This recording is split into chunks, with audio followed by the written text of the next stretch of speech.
días, bienvenidos una vez más a su podcast, Una Verdad Sin Frontera. Bienvenidas. El día de hoy hablaremos sobre un tema sumamente importante, los refugiados a nivel internacional.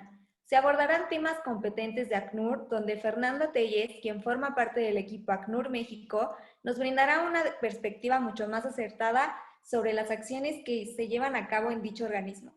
También contamos con la presencia de Isabel Usabiaga, quien nos hablará sobre los derechos de los refugiados y todo lo que este tema involucra. Finalmente nos acompañan dos expertas, Diana González y María Flores, dos analistas internacionales que nos ayudarán a tener un panorama mucho más amplio sobre esta problemática mundial. Con gran gusto damos inicio a esta mesa de diálogo. En primer lugar, hay que aclarar un aspecto sumamente importante. ¿Los refugiados tienen derechos humanos? Isabel, tú como experta en el tema, ayúdanos a comprender un poco más esto. Hola Diana, muchas gracias por invitarme. Pues sin duda alguna los refugiados tienen derechos humanos. Los refugiados corresponden a los mismos derechos humanos fundamentales que cualquier otro humano. Además, la Declaración Universal de los Derechos Humanos establece de manera formal y uniforme para su aplicación que todas estas personas que se encuentren en situaciones de persecución tienen derecho a buscar asilo y disfrutar de él en cualquier país. Sin duda alguna coincido totalmente con Isabel, los refugiados tienen derechos humanos y están erigidos sobre los principios de universalidad, igualdad y no discriminación, y están protegidos en tratados y normas de la costumbre internacional, en las leyes nacionales y otros estándares que los definen y ayudan a garantizar su disfrute pleno. Los derechos humanos se aplican a todos los individuos, incluyendo a todas las personas de interés que encajan en el mandato del ACNUR. Hola Diana, muchas gracias. Considero que no se puede tener mejor aclaración que la de Isabel y Fer como expertas en el tema.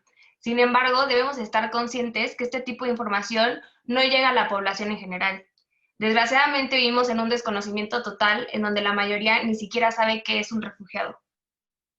Muy interesante lo que mencionan, pero ¿qué protección se le tiene que dar a estas personas? Bueno, pues como mínimo se les tiene que garantizar los derechos humanos y después se les tiene que dar una protección llamada non-refoulement o no devolución. Esto significa que la persona no puede ser retornada a su país de origen hasta que las condiciones mejoren y se pueda garantizar que esta persona podrá ejercer sus derechos de forma plena. De hecho, este es justo el problema que observamos en nuestro país, ya que resguardamos a miles de refugiados al interior de México y no podemos garantizarles todos sus derechos y esto es realmente un problema. Para complementar un poco más la respuesta de María, cabe destacar que la relación existente entre los derechos de los refugiados y los derechos humanos en el principio fundamental de la no devolución, la cual es considerada como salvaguarda para las leyes de los refugiados y se encuentra firmemente establecida en los tratados internacionales de derechos humanos. Sin duda alguna, María e Isabel explicaron de manera concisa la protección que se les debe de dar. La necesidad de la protección de los refugiados es sumamente importante, ya que son personas que se encuentran en una situación específica que se requiere salvaguardas adicionales. Además, los refugiados carecen de la protección de sus propios países, y es por esto que se busca darles esta protección. Esto implica la creación de un medio ambiente conducente al respeto pleno a los seres humanos, la prevención o el cese inmediato de los efectos de patrones de abuso y el restablecimiento de condiciones de dignidad, a través de la reparación, restitución y rehabilitación. Concuerdo completamente con ustedes. La situación de los migrantes puede ser sumamente peligrosa e intolerante hasta el grado de que sus derechos sean violentados por parte de los países que les otorgan el asilo o incluso por parte de los mismos ciudadanos que residen en ese país. Así que cuéntanos un poco más, Isabel. ¿Cómo es que se puede garantizar la protección de los refugiados en el derecho internacional? Como bien sabemos, los refugiados son personas que han cruzado una frontera internacional y que al mismo tiempo corren el riesgo de ser perseguidas o de ser víctimas de persecución de sus países de origen. En la actualidad, las personas refugiadas son protegidas a través del derecho de los refugiados, el derecho de los derechos y particularmente el principio de la no devolución. Sin embargo, el sistema legal que rige por encima de estos y su aplicación de manera uniforme en todos los estados es la protección internacional de los refugiados. Aunque no fue hasta que se creó la noción de asilo y la Convención del Estatuto de los Refugiados en 1951, la cual determina todas las medidas de protección y tratamiento de los refugiados, ya que estas personas se llegan a encontrar en situaciones específicas que requieren salvaguardar adicionales. Sí, claro, Isabel, súper interesante. Pero aquí se viene una pregunta. ¿Es necesario que se vuelva a revisar dicha convención para saber si aún son aplicables sus normas que han sido establecidas en el año 1951? La Convención de 1951 ha apoyado y salvado la vida de millones de personas.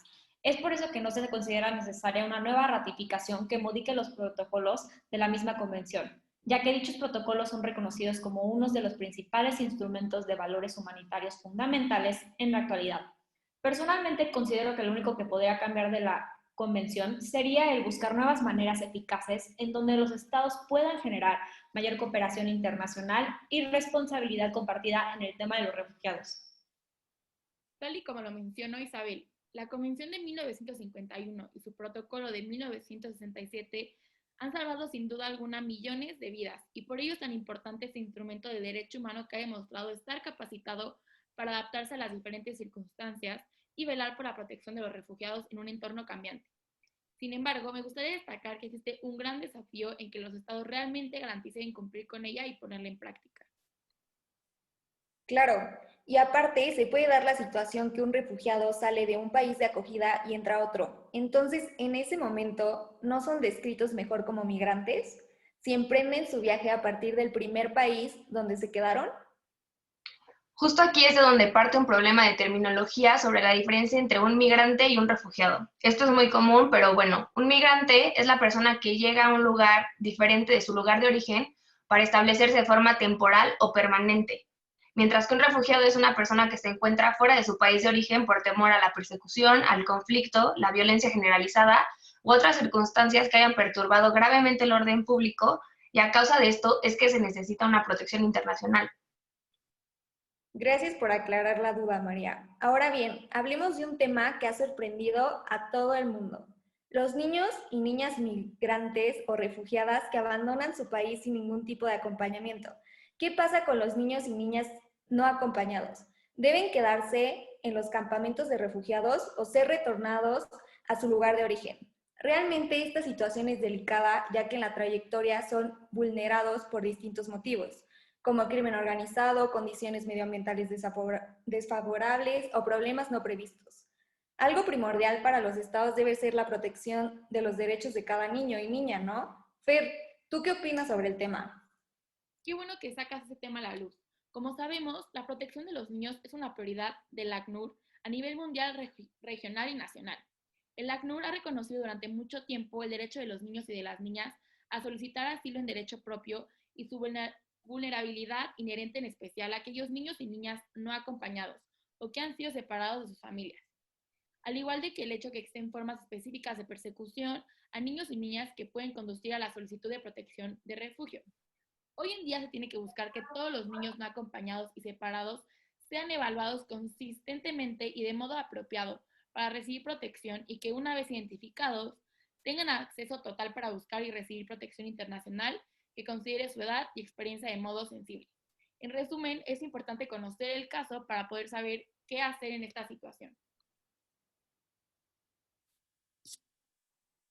Justo como lo comenta Fer, esto es y debe ser una prioridad para todos los organismos que vigilan el movimiento y protección de refugiados. Pero de verdad este nuevo fenómeno es algo impactante que nos alerta sobre una situación de gran desesperación.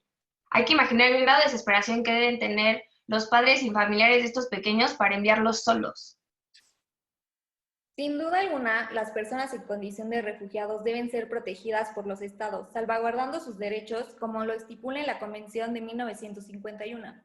Gracias a organismos internacionales que salvaguardan los derechos de los refugiados, como en el caso de ACNUR, dichas personas cuentan con una asistencia humanitaria.